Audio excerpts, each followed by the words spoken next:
मुल्क की मईशत की बहाली के लिए पाक फौज पेश हुकूमत को हर मुमकिन मुआवनत की यकीन दहानी। Army chief general Syed Asim Munir की ज़ेर सदारत 258वें कोर कमांडर कॉन्फ्रेंस ज़राअत, आईटी, कानकनी, मादनियात और दिफाई पैदावार के शोबे में फौज के किरदार पर ब्रीफिंग। फौज की ऑपरेशनल तैयारियों और तरबियती पहलुओं पर भी गौर किया गया। कालाधन, टीटीपी और दीगर दहशतगर्द तंजीमों के हमसाया मुल्क में ठिकानों पर तशवीश का इजहार। सिपा सालार ने कहा, तहरीक तालिबान पाकिस्तान और दीगर दहशतगर्द ग्रुप मुल्क में मसाइल पैदा कर रहे हैं। कौमी सलामती को लाहक किसी भी खतरे से निपटने के लिए हमेशा तैयार रहना चाहिए। मारूजी तरबियत हमेशा पेशा महारत का खासा है।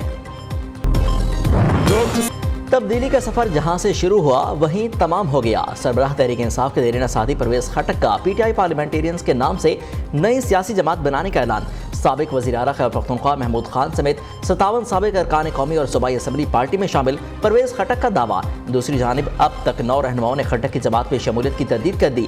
पीटीआई पार्लियामेंटेरियंस के सरबराह ने मीडिया पर चलने वाली रहनुमाओं की लिस्ट को जाली करार देते हुए कहा, असल फहरिस्त उनके पास है। हमने 3-4 दफ़ा तहरीक इंसाफ ने इलेक्शन के मौके क्यों ज़ाया किए जो हमें मिल चुके थे।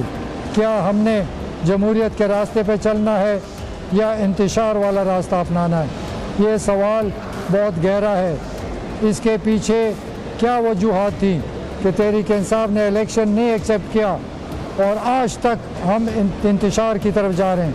तो ये सबको सोचना चाहिए कि हमारा मुल्क है, जमहूरी मुल्क है, या इलेक्शन होने चाहिए। इलेक्शन का राग अलापने वाले पीटीआई चेयरमैन के हवाले से सनसनीखेज इंकशाफ। परवेज खटक ने बड़े हक़ाइक़ सामने ले आए। कहा कि 1 साल में चेयरमैन पीटीआई को 3 से 4 मरतबा इंतखाबात की ऑफर हुई। अहम तरीन राज ये है कि सरबराह तहरीक इंसाफ ने ये ऑफर कबूल क्यों नहीं की। जब ये राज खुलेगा तो सबकी आंखें भी खुल जाएंगी। पीटीआई का प्रोग्राम क्या था, ये सवाल बहुत गहरा है और अवाम को इस पर सोचना चाहिए। परवेज खटक की सरबराही में बेज़मीरों के टोले की पार्टी बनाई गई। किसी के भी जाने से तहरीक इंसाफ और चेयरमैन पीटीआई को कोई फर्क नहीं पड़ता। तहरीक इंसाफ के मरकजी रहनुमा अली अमीन गंडापुर का रद्द-ए-अमल।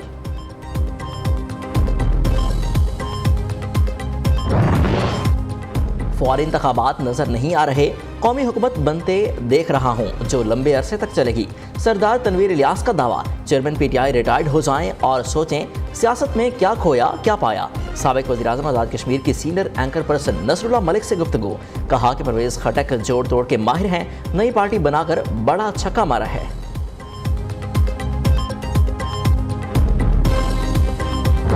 चौधरी परवेज इलाही की मुश्किलात में इजाफा। लाहौर हाई कोर्ट के 2 रुकनी बेंच ने सिंगल बेंच का फैसला मुअत्तल कर दिया। साबिक वज़ीर आला समेत तमाम फरीकैन को 1 अगस्त के लिए नोटिस जारी। परवेज इलाही को खुफिया मुकदमे में गिरफ्तार न करने के खिलाफ पंजाब हुकूमत की अपील समाअत के लिए मुकर्रर। उधर सदर पीटीआई की 3 MPO के तहत 30 रोज़ की नज़रबंदी के खिलाफ समाअत। लाहौर हाई कोर्ट का हुकूमत पंजाब को 7 रोज़ में परवेज इलाही की दरख्वास्त पर फैसला करने का हुक्म। अदालत ने साबिक वज़ीर आला के वकील की जानिब से दरख्वास्त वापस लेने की बुनियाद पर निपटा दी। पेश न होने का बहाना वो भी पुराना, जान को खतरात लाहक हैं। इंक्वायरी रिपोर्ट लेने नैब ऑफिस नहीं आ सकता। चेयरमैन तहरीक इंसाफ ने तोशाखाना केस में इंक्वायरी के लिए नैब में पेश होने से माजरत कर ली। पीटीआई सरबराह ने तहरीरी तौर पर आगाह कर दिया। दूसरी जानिब तोशाखाना केस का ट्रायल रोका जाए और हुक्म इम्तना दिया जाए। चेयरमैन पीटीआई की दरख्वास्त पर इस्लामाबाद हाई कोर्ट में समाअत। चीफ जस्टिस आमिर फारूक ने रिमार्क्स दिए, अपील पर मुनासिब ऑर्डर पास करूंगा।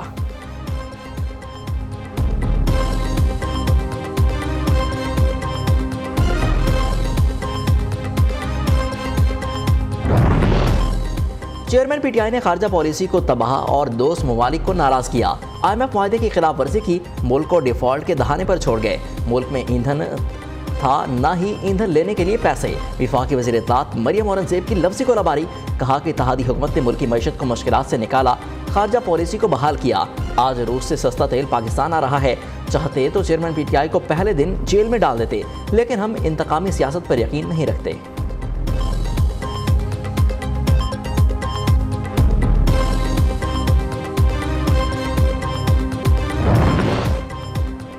तहरीक इंसाफ का जनाजा है, जरा धूम से निकले। पीटीआई को मुस्तकबिल में तांगा पार्टी की सवारियां भी नहीं मिलेंगी। खैबर पख्तूनख्वा में सीनियर क़यादत की बगावत पीटीआई के वजूद में आखिरी कील साबित होगी। इस्तिकाम पाकिस्तान पार्टी की तर्जुमान फिरदौस आशिक अवान की तनकीद। फयाजुल हसन चौहान ने कहा कि पीटीआई सियासी जमात कम, शेरपसंद जमात ज़्यादा बन गई है। मुराद सईद जैसे लड़के को प्रमोट करेंगे तो ऐसे जमातें ही टूटेंगी।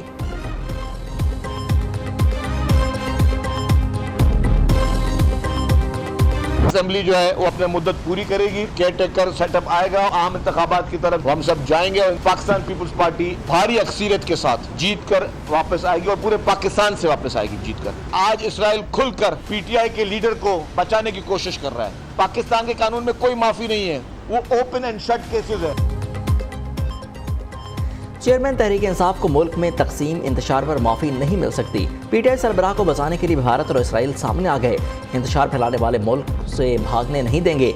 वज़ीर इत्तला सिंध शजील मेमन का कहना है, पीपल्स पार्टी इलेक्शन में भारी अक्सरियत से कामयाब होगी। अवाम को जिसने मुंतखब ना किया वो घर जाएगा। एमकेएम सियासी माहौल गर्म करने के लिए बयान दे रही है। एमकेएम का पुरानी हल्का बंदियों पर इलेक्शन तस्लीम न करने का ऐलान। साफ और शफाफ इलेक्शन का मुतालबा कर दिया। खालिद मकबूल सिद्दीकी की न्यूज़ कॉन्फ्रेंस। कहते हैं कि इलेक्शन चाहते हैं जो सब के लिए काबिल कबूल हो। अगले माह तमाम असम्बली और वफाकी हुकूमत खत्म हो जाएगी। बहुत सारे मुतालबात अभी तक इंसाफ के मतराशी हैं। 5 साल में एलानिया और गैर एलानिया पाबंदियों के बावजूद कुर्बानियाँ दी।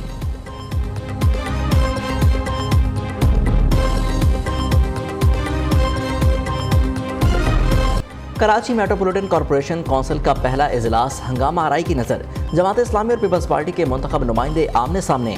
पीपी अरकान के जीए भुट्टो और जमात इस्लामी के मेयर नामंजूर के नारे। पीटीआई के अरकान भी बासों पर स्याह पट्टियां बांधे इजलास में शरीक हुए थे। हम इनकी तकरीरें सुनने के लिए नहीं आए थे, हम इनके झूठे वादे सुनने के लिए नहीं आए थे। हमने इनको 15 साल से देखा हुआ है, परखा हुआ है, जांचा हुआ है और उसके नतीजे में हम ये समझते हैं कि पीपल्स पार्टी कराची दुश्मनी करती है। आइंदा से मेयर कराची को सिलेक्टेड लिखा और पुकारा जाएगा। हाफिज नईमुर रहमान का ऐलान। अमीर जमात इस्लामी कराची का कहना है, पीपल्स पार्टी को कराची दुश्मनी छोड़ना पड़ेगी। 15 साल पीपी को देखा और परखा, ये अवाम के हक में नहीं। मेयर कराची मुर्तज़ा वहाब भी पीछे न रहे, खूब तंज के तीर चलाए। कहा फिरौन का दौर खत्म, बदमाशी की नहीं खिदमत की सियासत चलेगी। ये गरूर, तकब्बुर और खुद पसंदी कब तक चलेगी?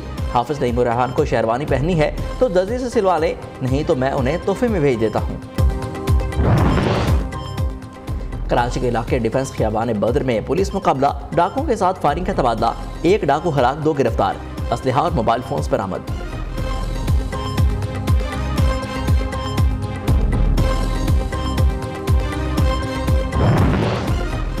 शेखुपुरा थाना हाउसिंग कॉलोनी पुलिस की कार्रवाई। पेशावर से आने वाली कार के खुफिया खानों से लाख रुपए मालियत की 35 किलो मनशियात बरामद।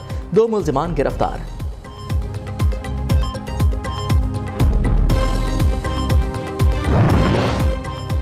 मनशियात की स्मगलिंग अब ड्रोन के जरिए। शकरगढ़ के सरहदी इलाके में खेतों में पड़ा ड्रोन और 2 किलो हेरोइन बरामद। पुलिस ने ड्रोन को कब्जे में लेकर तफ्तीश शुरू कर दी।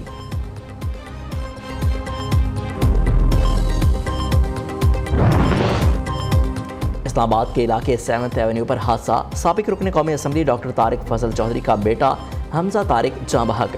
पुलिस हुकाम के मुताबिक हादसे के बाद हमजा तारिक को शदीद जख्मी हालत में अस्पताल मुंतकिल किया गया, लेकिन वो जाँबर न हो सका।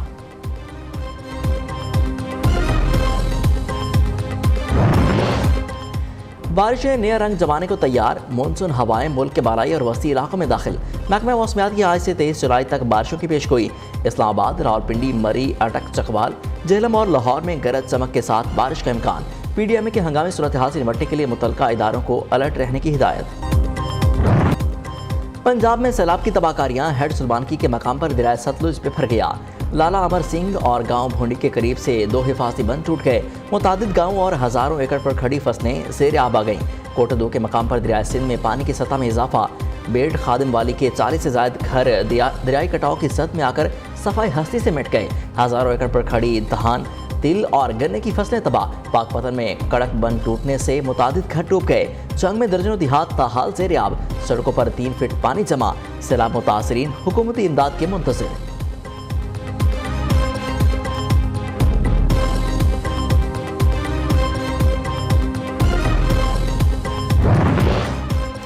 मुहर्रम उल हराम के पेश नज़र लाहौर में पुलिस का flag march. SP city Hamza Amanullah ने फ्लैग मार्च की क़यादत की। फ्लैग मार्च में सिटी डिवीजन के डीएसपी, एसएचओ और डॉल्फिन स्क्वाड, एलीट फोर्स समेत ट्रैफिक पुलिस ने भी हिस्सा लिया। तर्जमान पुलिस के मुताबिक फ्लैग मार्च का मकसद अवाम उन्नास में एहसास तहफ़्फ़ुज़ पैदा करना है, अमन व अमान और सिक्योरिटी इंतजाम को यकीनी बनाना है।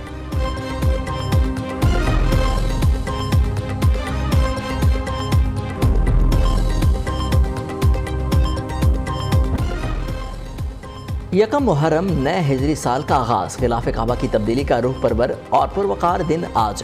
रवां बरस गिलाफ काबा की तैयारी में 120 किलो सोना, 100 किलो चांदी और 670 किलो रेशम इस्तेमाल किया गया। खालिस कुदरती रेशम से बना 14 मीटर ऊंचा गिलाफ काबा 4 हिस्सों पर मुश्तमिल होता है। सोने और चांदी से कुरानी आयात मुज़य्यन गिलाफ काबा की चारों तरफ को ढांपते हैं।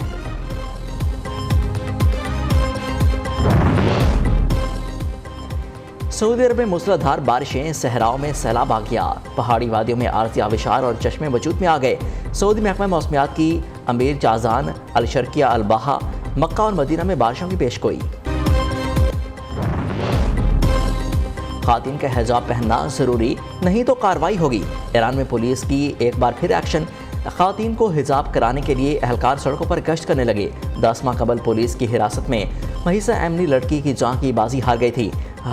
हलाकत के खिलाफ ईरान भर में हंगामे बर्पा होने से 600 से ज्यादा मुजाहिरीन भी अपनी जानों से हाथ धो बैठे थे।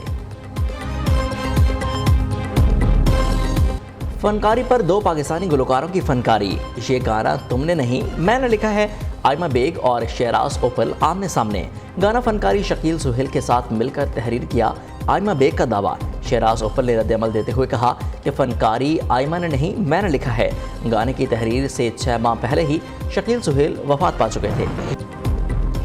और जिसके कदम छुए मलका नूर जहां और मारूफ गुलकारा लता मंगेशकर ने, जिसके गले में भगवान बोलता है, वो नाम है मौसीकी की दुनिया के बेताज बादशाह मेहदी हसन का। शहंशाह गज़ल का खिताब पाने वाले मेहदी हसन के मद्दाह आज उनकी 96वीं सालगिरह मना रहे हैं। मेहदी हसन को तमगा बराए हुस्न इम्तियाज़, सितारे इम्तियाज़ और प्राइड ऑफ परफॉर्मेंस से भी नवाजा गया। भारत और नेपाल की हुकूमत ने भी अवार्ड्स दिए।